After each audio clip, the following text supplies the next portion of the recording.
Oi gente, tudo bem com vocês? Hoje eu quero falar de livros. E é a primeira vez que eu vou falar de livros aqui nesse canal. E não serão livros espiritualistas. Que interessante. E por quê? No meu ponto de vista, são livros que nos ajudam a sairmos da nossa bolha, tá? E por que que isso, o que que isso tem a ver com espiritualidade e autoconhecimento, né?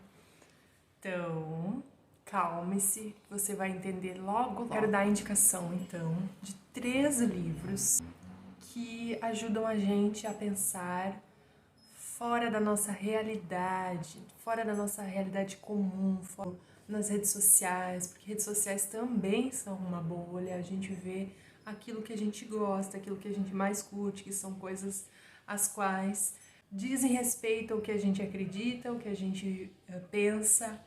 Então, as redes também são bolhas sociais. Quem tá aí em quarentena, quem tá em casa, a gente tá muito mais agora dentro de uma bolha, né? Uma bolha de visão de mundo, de pessoas que a gente já conhece, que já sabe opinião, que talvez assiste coisas que você costuma assistir, enfim. E a gente começa a ter dificuldades de entender outras realidades. Então, como a gente não pode viajar, eu acho que viajar é uma ótima solução para a gente sair das nossas bolhas. Claro, né? Quando a gente faz viagens, não só dentro de um circuito turístico, que daí tudo é muito bonito, tudo é muito para os turistas, né? Quando a gente viaja querendo conhecer mesmo a cultura local, tentando entender como os locais vivem, o que fazem, que isso traz muita percepção da vida. Então, como a gente está em quarentena e como a gente está cada vez mais focados dentro do nosso próprio mundo de saber, eu queria indicar 3 livros. São 3, mas enfim, existem muitos. E eu vou começar com um que é Estação Carandiru, do Drauzio Varela. Eu acredito que muitos já ouviram falar desse livro e a minha ideia aqui não é falar sobre os livros, tá? Não é fazer resenha do livro, é apenas indicar para que a gente possa entender assim outras formas de viver, outras opiniões, histórias. E o Drauzio Varela, ele é um médico, tá? E ele começou a fazer um trabalho dentro da penitenciária de Carandiru em 1989 e ele começou a trabalhar como voluntário, levando conhecimento sobre AIDS para os presidiários. E aí nisso ele foi criando liberdade com os presos, foi criando confiança também, pegando confiança, e os presos começaram a contar suas histórias para ele. E ele resolveu escrever esse livro. E é muito interessante, então, ouvir a história desses presos, ouvir os crimes que eles cometeram e o que eles pensam de estar lá, quais são os hábitos deles lá dentro, né? Como eles se organizam, né, enquanto sociedade ali dentro, como é que funcionam as regras dos presidiários dentro do Carandiru, entendendo que lá também tem muita diversidade de pensamento, de vidas, né, e como que eles se organizam diante de tanta diversidade, né, que existem regras lá dentro, a gente sabe que lá dentro as regras funcionam de forma diferente daqui fora. É interessante ver a visão de quem está lá dentro. E o próximo livro é esse aqui, Persépolis, de Marjane Satrapi. Ela conta a história dela mesma em quadrinhos, olha só.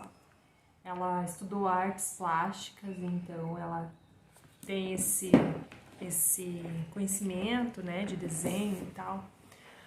Qual é a história de Persépolis?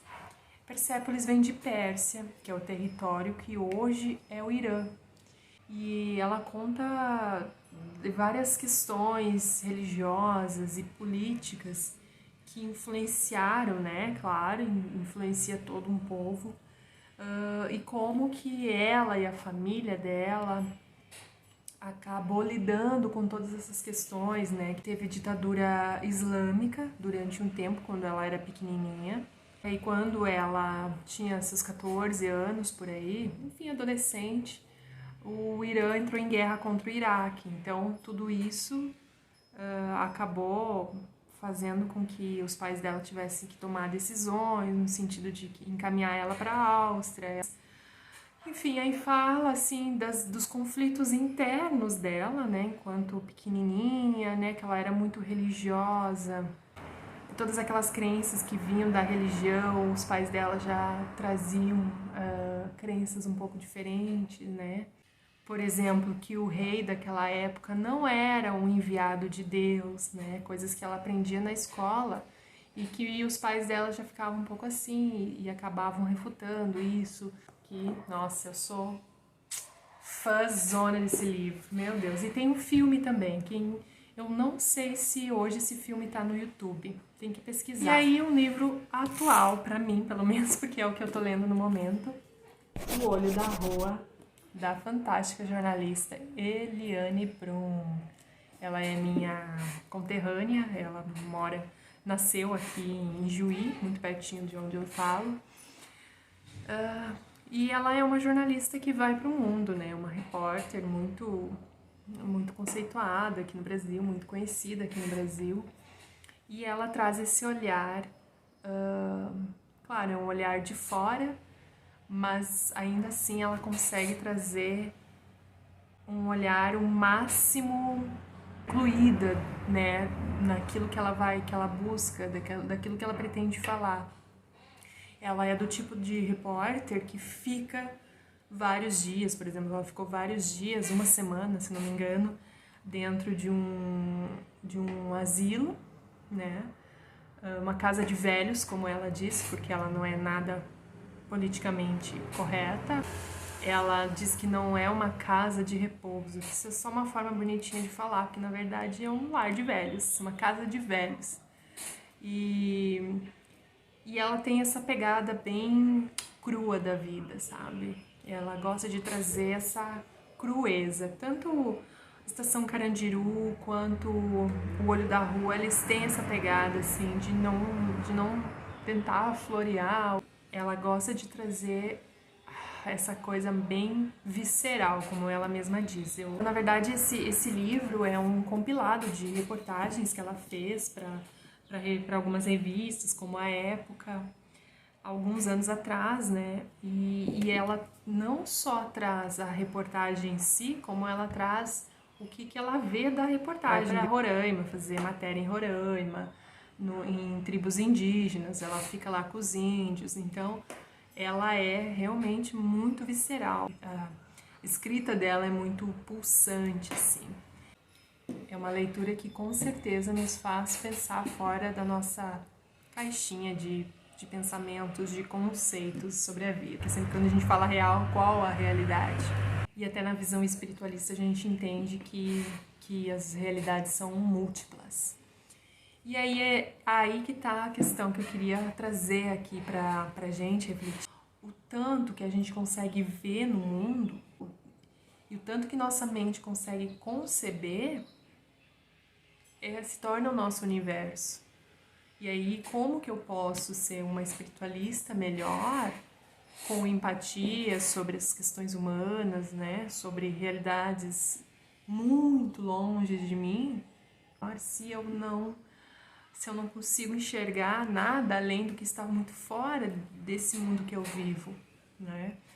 Então eu acredito que livros que vêm trazendo essas histórias assim bem viscerais são capazes de nos fazer expandir a consciência, né? Na espiritualidade fala muito de expansão de consciência, né? E o que é a expansão de consciência? Quanto mais a gente consegue entender essas outras realidades e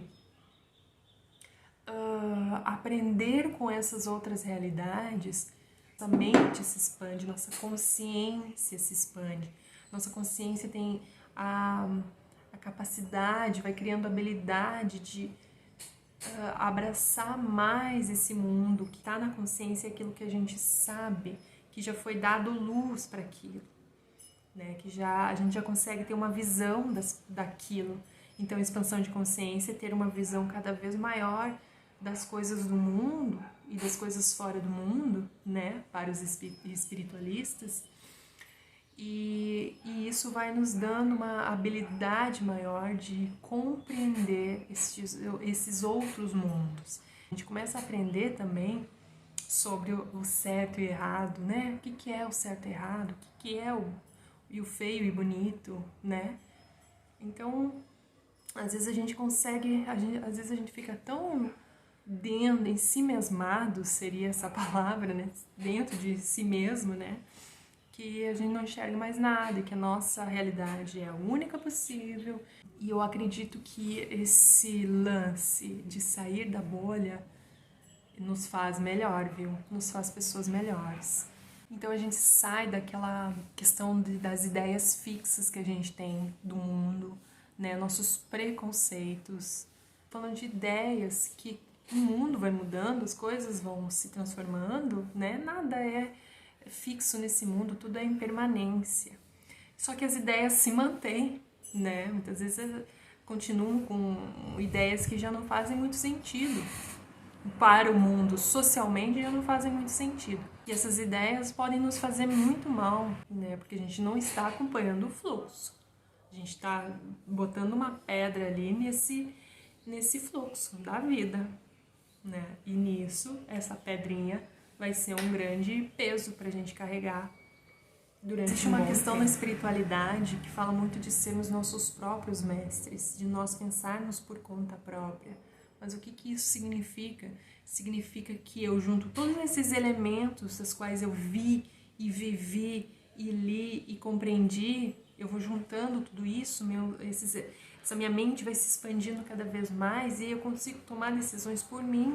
Então, quando a gente se torna mestre de nós mesmos, nós vamos nos consultar antes, né, de tomar uma decisão. Se alguém diz alguma coisa, a gente vai lá, a gente vai examinar dentro daquilo que eu vi, das minhas experiências, das coisas que eu li. Será que isso faz sentido ou não? Será que isso é uma verdade absoluta? Será que o que essa pessoa está dizendo, ou essa instituição está dizendo, cola com uma diversidade maior, tem a ver com uma realidade pequena, com um pequeno grupo de pessoas, e isso faz sentido para aquelas pessoas, e ok, né? Mas isso faz sentido para mim, e aí você vai falar, eu não me encaixo muito nesse grupo, eu não tenho a ver, eu não colo aqui, e aí, opa, legal, quando você já sabe, já conhece o seu não, onde você não se encaixa, você já vai se encaminhando, se direcionando para o seu sim.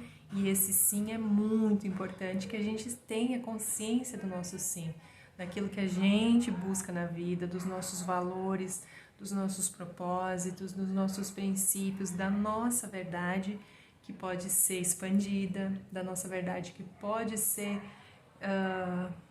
que está em formação, né? Não vamos fixar ela, vamos buscando cada vez mais elementos, mais questões para que a gente possa entender, que a gente possa compreender. Então é isso que eu queria dizer. Eu acho que isso nos ajuda muito na espiritualidade em si, tá bom? Então tá, gente, era isso que eu queria dizer. Gratidão, muito obrigada.